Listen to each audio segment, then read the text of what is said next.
Welcome sa Dries TV. Kung interesado ka sa ganitong news, huwag kalimutang isubscribe ang ating YouTube channel. Maraming salamat! Welcome back again sa ating YouTube channel mga kakimpaw. And sa update natin ito, ang pag-uusapan natin ay tungkol sa mga importanteng kaganapan kina Kim and syempre kay Paolo Avellino.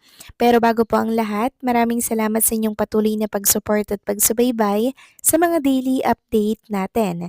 Kaya naman bilang pasasalamat, narito po ang ilang napili kong komento patungkol ito sa naging previous update. Unang komento mula po ito kay Ginang Julieta Ernesto. Sabi niya, God please make it happen to Queen Kim Chu na mapili si Queen Kim Chu ng mga Korean sa hinahanap nilang aktres. Katangian ni Kimi ang taglay sa kanilang hinahanap. God please make it happen para maranasan ni Queen Kim Chu mag-work. Iba ang partner taga foreign land. Hopefully nga po ginang Juanita Ernesto na si Kim po ang mapili ng mga producers at Korean director na naghahanap po mga kakimpaw ng isang Pilipina actress na kung saan katangian po talaga ni Chinita Princess yung kanilang hinahanap. Kaya sana mapansin po sila or mapansin po nila si Kim Chu. And also samahan din po natin ang pagdarasal mga kakimpaw na si Kim sana ang piliin nila. Pero sana pag si Kim po ang pinili, tanggapin sana ito ni Chinita Princess.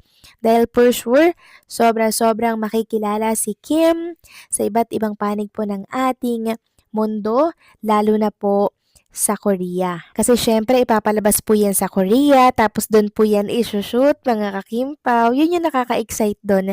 Tapos ang isa pang nakaka-excite, yung magiging leading man ni Chinita Princess na for sure ay bagay na bagay sila kasi Chinita na naman si Kim Chu, 'di ba? Singkit, maganda, 'di ba? And also sexy at slim mga kakimpaw. Kaya hopefully si Kim na to mga kakimpaw. So maraming salamat po sa komento Ginang Juanita Ernesto.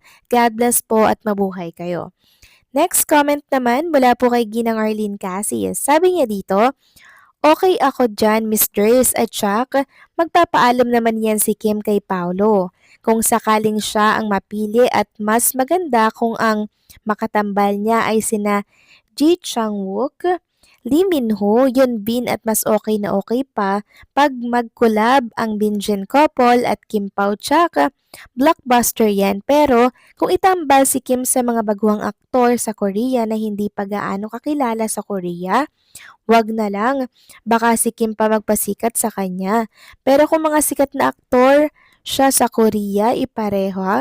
Go tayo dyan, Miss Jers. Maraming salamat sa komento, Ginang Arlene Cassis. Yes, agree po ako sa inyong naging komento. Kung mga baguhan lang din po ang aktor, nakuwag na lang kasi baka si Kim Chu pang magbuhat at magpasikat sa kanila. Sana itambal si Kim Chu sa mga sikat na leading man na katulad ng binanggit po ni Ginang Arlene Cassis, like Lee Min Ho, Yun Bin, ayan mga kakimpaw. Panalong-panalo po dyan si Chinita Princess. And samahan natin ng pagdarasal dahil alam mo naman walang imposible sa pagdarasal mga kakimpaw dahil si Kim Chu nasa kanya talaga yung mga hinahanap po ng mga Korean producer and director na tsak magugustuhan ng mga director na yan ng Korea. Dahil sa Korea ata to isushoot mga kakimpaw. Kaya hopefully, si Kim ang mapili nila dito. So maraming salamat sa komento, Ginang Ardin Cassis. God bless po sa inyo at mabuhay kayo. So eto na nga pag-usapan na natin ang mga balita po na nakalap natin sa araw na to ng Miyerkules. At unahin na nga nating pag-usapan ang tungkol dito sa pinost ni Chinita Princess kagabi. So na-screenshot agad natin ito. 3 minutes pa lamang ang nakakalipas. Kagabi to mga kakimpaw ha, pero gising na gising si Kim Chu. So ito po ay para i-promote nga lang itong Love Kim Pao, yung tour nila mga kakimpaw. Sabi nga dito, experience the magic of Love Kim Pao World Tour 2026. So ayan po mga kakimpaw yung schedule and isang patunay na tuloy po ang kanilang world tour sa kabila po ng mga nangyayaring tension sa ibang karatig bansa po natin. Hindi naman po kasi apektado etong mga lugar na pupuntahan ni Chinita Princess. Kaya tuloy na tuloy yan mga kakimpaw, and hopefully po sa mga OFW natin sa ibang bansa na malapit dito, sana nakapag-avail na kayo ng inyong mga ticket. At alam nyo ba mga kakimpaw, nakakatuwa dito sa JP daw po at itong si Twinkle, talagang full support kay Kim and Paolo. Si JP daw nagbebenta daw sa Canada ng ticket. Ganon din daw si Twinkle. Sabi nga dito sa post ni si Kikay, kung si JP ay nagbebenta sa Canada ng ticket para sa World Tour ni Kimi, si Ate Twinkle naman ay inaalok sa mga kasama sa katrabaho. Maasahan talaga sila ni Kimi.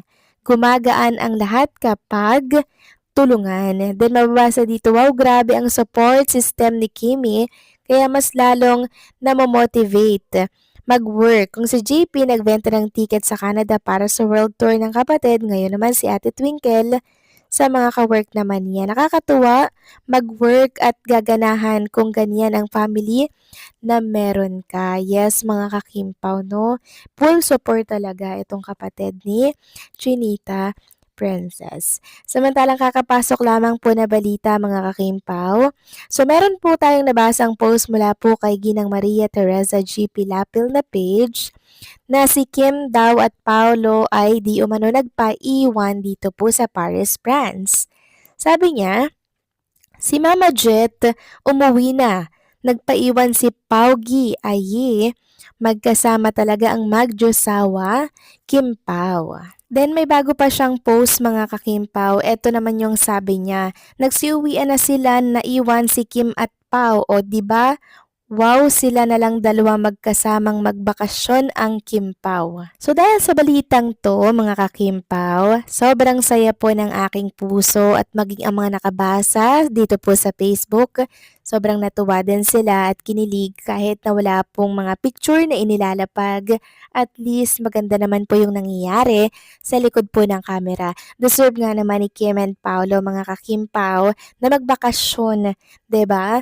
Magliwaliw, mag-isip-isip, at nilay-nilay, 'di ba? Gunitain po ang mahal na araw. And ganyan naman talaga dapat ang ginagawa, 'di ba?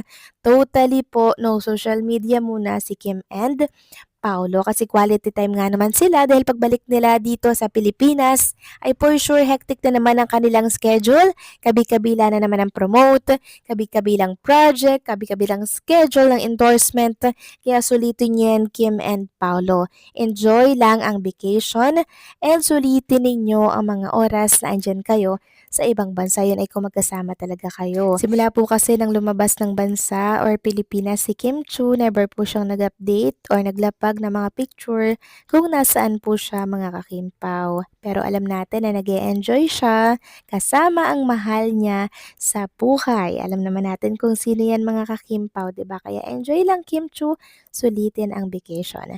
So paano mga kakimpaw, hanggang dito na lamang po ang update natin at maraming salamat po sa patuloy na pagsuporta.